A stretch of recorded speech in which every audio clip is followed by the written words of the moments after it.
I love the Zulu. I love the Dinka, uh, Falasha. I love the Mindi. Them people, they got rich cultural backgrounds. Warloff, right? So when you start realizing, look, I'm gonna send y'all down the rabbit hole. Look up Niger Condorfian language, and it'll divide the tribes up over there for you. It's gonna blow your mind. Niger Condorfian language, or Niger Condorfian linguistic stocks, because all of his Bantu's the parent language. The most One of the most significant languages is Bantu's, because a lot of the tribal tongues that are it's the bridge between the click languages and the non-click languages, and it's the Bantu root language. But they got a real beautiful, rich culture. They're just not my people. I don't have a problem with them. They're just not my people. My people from over here, we rose up out of the Mississippi clay dirt, this color, red, ruddy red, with nappy hair, right? So, I mean, we don't have no adverse. We want Africa free, just like we want free over here. Same, the same. We want Africa free, just like we want free over here. Only we have to fight for this freedom, and Africans have to fight for that freedom. Now, we have people over there called Liberians, right? That's our contribution to assist them over there, because at any time the Liberians want to come back home, the Africans over here have to be the contribution from Africa to make way for the people to, you know, Eddie Murphy, trading places back to America, coming to America, whatever the hell you call it. But it's all part of the game. And the game is called switcheroo. Switching you with somebody else while they telling somebody else that they switching them with you. So they playing the old switcheroo game. Just like they keep switching up Kamala Harris's every couple of weeks between this little petite lady, this big busted lady, and this man playing the shell game in Central Park. Like, we ain't supposed to see this. They got 15 Joe Bidens. The newest Joe Biden, he almost tall as Will Chamberlain. This lady Jill went from being this tall to him to being all the way down here on his shoulder. Like, what the hell is it? They so obvious with the tomfoolery that, like, what, y'all don't see this? And then you got people in my inbox thinking that I'm picking on Kamala Harris. They don't know I love the shit out of Kamala Harris. The real one, the Indian lady, that's the real Kamala, that parents met up in Jamaica, came to America, dropped the baby off, that Kamala, the real Kamala Harris, I don't have no problem, with her as a woman. She a little freaky for my taste, hot tour and all of that. She a little, but, I just can't get with the man. Because I seen the drag race with these drag queens on a cannonball run, scavenger hunting across the land to pillage and loot all of our resources. Then we over here thinking the Statue of Liberty is a woman. All the time it's a whole drag queen. They've been telling us the story, but we don't want to believe it because we convinced by the Kabuki theater that's barring the women so that they can put men in the women's seat. All cross-dressers don't have to change clothes and put on a dress. Some of them can dress like a man, but they're sitting in a woman's seat, like the mayors. Think about that for a minute. Just like the mayors, they all cross-dressing. All of the ones that ain't a women is cross-dressing. They sitting in a woman's seat. The town mother. But that was our culture they hijacked and they repurposed it in order to deceive us into believing that our tribal structure was still here. It's still here, it's just not practiced by us. It's being practiced by the enemy in a way that's being used to subjugate us. The town mother is the mayor. The real mayor of this town is nobody than City Hall. The real mayor of this town that I'm in, Pontiac, is the old lady over there on Prospect named Miss Pittman. She the big mama. She the oldest of the 5 family mothers. That's if she's still living, because I ain't heard from her in a while. But she was the oldest of the 5 biggest families, big mama, that's living in the city that was been here the whole time. She hold the position. That's a guy I went to school with named Chickaboom. That's his mama. Right? Tribally, she the one we supposed to be taking blankets to on the holidays. She supposed to get gifts of blankets and slippers from all of the tribes, and she supposed to give them out throughout the year for special purposes and ceremonial purposes. But we didn't undermine. We just let these people just take our whole culture away from us. But I know who she is, right? I know who put me in the game. I know who came and told me that, hey, look, they came in hostile off a left bump. Sugar Bang. James Love from Pontiac. All of my homeboy, everybody in here Pontiac know who James Love, Sugar Bang is. He got killed. I have to pick up the torch and keep moving. You know? But the ones around here that know who he is, when they found out that I'm the current reigning Chief Pontiac, they hey, wait a minute, that's Bang. No, hold up. That's family, baby. Go ask your sister Lisa, she'll tell you. We was in this together. So I'm just a different chief. He was round face, I'm the long face chief.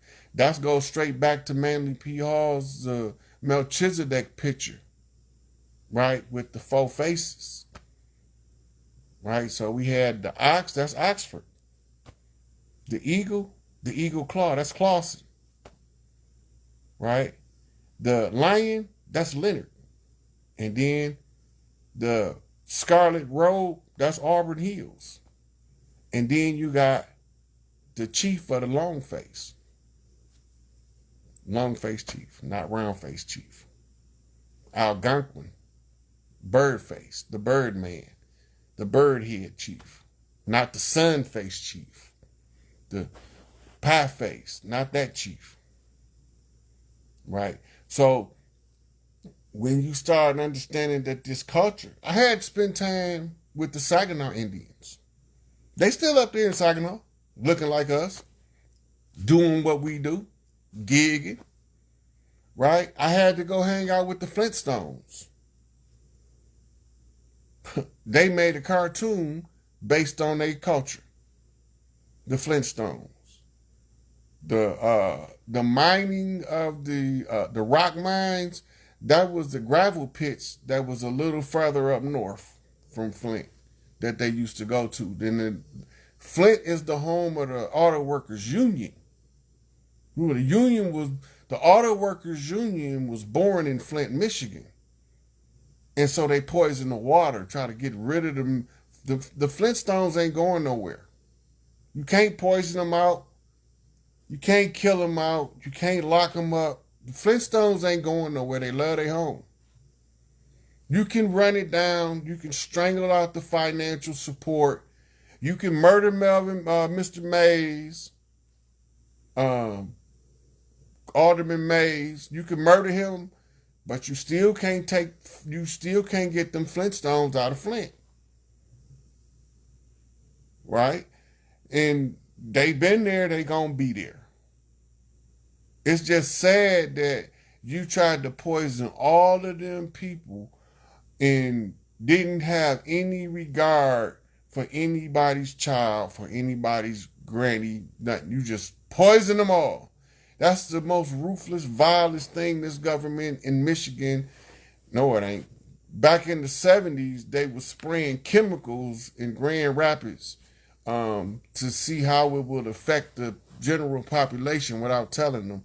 And they had newspaper articles. They had the scrub behind that one because people was finding out and they was being up in arms. And then all of a sudden, the people that was talking about it shut up, and then they went on about their business, building businesses from money they got from somewhere. Wonder why they shut up.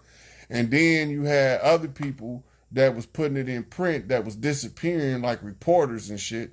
They was ending up reporting in Madagascar somewhere in a little town of 200 people that don't even speak English. That's what they was ended up happening to them because they want to keep that stuff quiet. This people that's saying that they are government has done some of the vilest things you can do to humans on us to try to wipe us out, like the Tuskegee experiment, like the Philadelphia move bombing, like the Oklahoma City bombing, Tulsa, that is, Black Wall Street.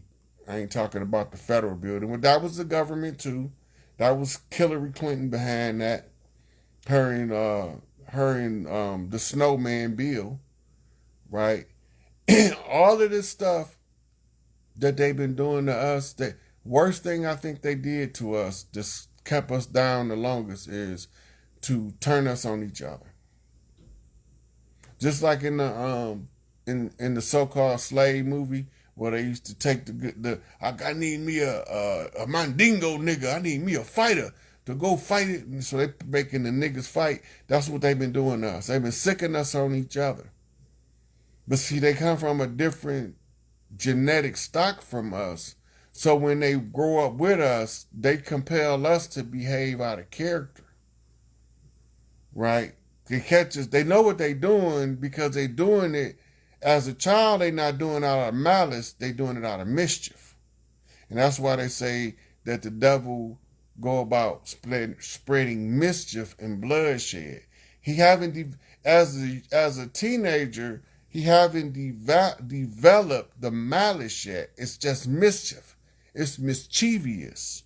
It's the motivating somebody to do some dumb shit so you can laugh about it no matter how severe the consequence is.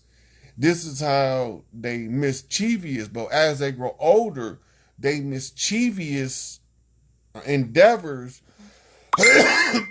empower them enough for it to become malice. And when it becomes malice, it's pure unadulterated evil with no regard for any semblance of a moral code or a legal code. It's just straight malice. Like whoever I can fuck over, however I can fuck over them.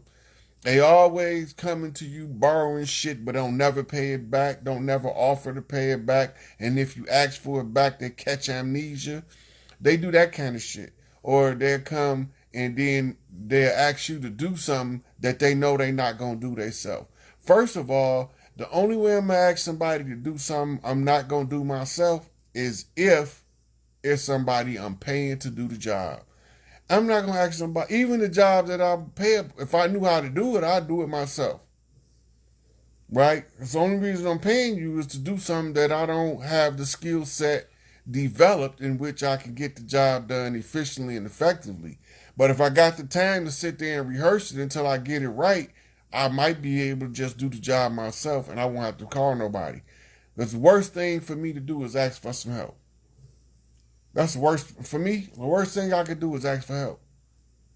I hate asking somebody for help because when people ask me for help, they always got an agenda. I don't got no agenda. So I don't want nobody to come offering me breadcrumbs to abandon my mission because I don't have no agenda. My only agenda is to give my people their shit back. That's the only agenda I got. And the only reason I got that agenda because my mama raised me to not let nobody take nothing from my brothers and my sisters. I see y'all shit being held up, and the only way I can get y'all to y'all shit is I have to make a move for mine. I made my move, and like B.B. King said, I didn't make a move too soon. Everything I did was following an ancient tribal practice for the born heir with the spiritual rank, crown prince of heaven on earth, will return in this day and age, just like everybody else, through the womb of a mother. So no matter what the hell they tell y'all, if they didn't come through that portal of life, they came through another portal somewhere else, or they came from outer space and they emerged from something. But if you didn't come from that portal of life, you're not native to this planet. You got to come through that portal to be organic to this planet. And even if they don't look like us, if they organic to the planet, you gonna know it, because when the sun get done getting rid of all synthetics, you gonna be surprised at how many niggas ain't here and how many pale faces still exist. You got caught up in that racism shit that didn't have nothing to do with skin, had everything to do with socioeconomics, caste control of a mass of people. But you want to take that shit and you want to put it in your sciences and put it in your technology and put it in your history books and put it in your education. It ain't got nothing to do with the skin. It got something to do with the spirit. Espiritus. It got everything to do with the spirit. Because if you don't got a righteous spirit, it don't matter what color your skin is, you a rotten motherfucker. But if you got a righteous spirit, it don't matter what color your skin is, your heart gonna be pure and your actions gonna be purely intended. When you offer help, you mean that from a true place. You don't offer help just so you can get a motherfucker to owe you something. I don't want you to help me if I'm gonna owe you something. I come help you and you won't owe me nothing, because that's what brothers do. If my sister can't lift something up and she need me to come lift it for her, I'm going to go lift it for her. I ain't going to be asking her where her sorry ass man at, because apparently he was too sorry to lift what she needed lifted and made her have to call her brother. And I'm going to go. And she don't owe me nothing. Nobody owe me nothing. And I'm not going to never put a person in a position where they feel like they owe me something. I don't want damn motherfucker owe me nothing. You don't owe me nothing. Anything you give me is a blessing. I don't owe a motherfucker nothing. Anything I give them is a blessing. I offer anything I offer from the truest place in my heart, or else I'm not going to offer it to you. I'm not going to offer it to you. Now, if I'm in the streets and I'm doing street shit, don't trust me. But if I ain't in the streets doing street shit, and I'm doing my moving to my ranch, husbandry, farming other animal type shit, I'm gonna be straight up with you. I'm gonna be straight up with you, because now I'm not living in the dog eat dog world, so I don't have to play the dog eat dog game. Right? So when you play the game, you gotta know the game you playing. And if the game consequences you not cool with, don't play that game. If you don't like the setup or the rules of the game, don't play that game. And always make your enemy bring the rule book with them, because they're going to always cheat. And the rule book is going to be the only way for you to keep them honest. That's why they created rule books to begin with, because the motherfucker kept trying to change the game in the middle of the game. You start with one set of rules, we gonna finish with that same set of rules. But if you start trying to alter the rules, if I can use them to my advantage, I'm gonna use them just like you did.